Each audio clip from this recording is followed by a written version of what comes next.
কি করে কচ্ছপটাকে খাবে? বাঘ তার কোনো কায়দা করতে পারছে না। কচ্ছপের পিঠের আবরণ এত শক্ত যে তাতে দাঁত ফোটে না, নখ বসে না। কোনো রকমে জুত করতে না পেরে বাঘ এদিক ওদিক তাকায়, উপায় খোঁজে।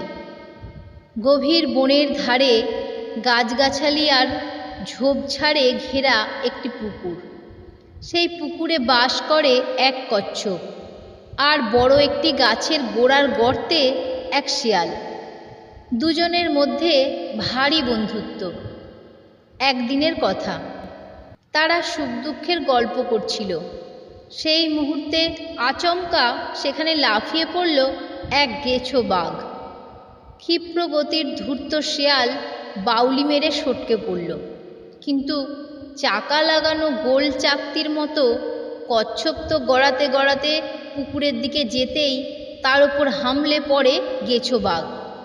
পা দিয়ে তাকে চেপে ধরে, ঘাড় মটকাতে গিয়ে দেখে ভারী বজ্জাত আর কৌশলী তার শিকার।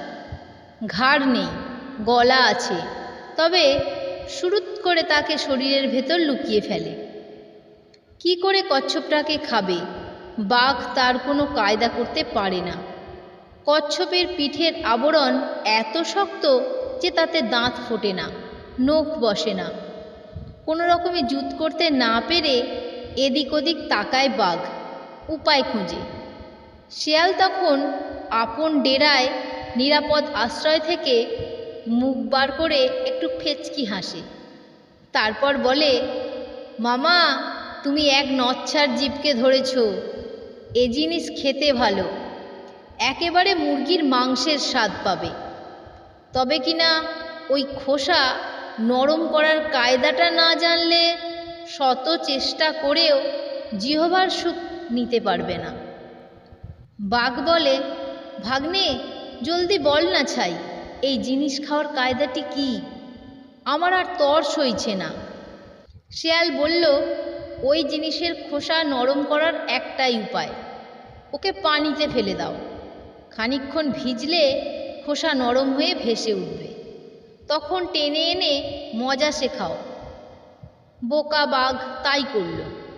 কচ্ছপ দ্রুত জলে মিলিয়ে যায়।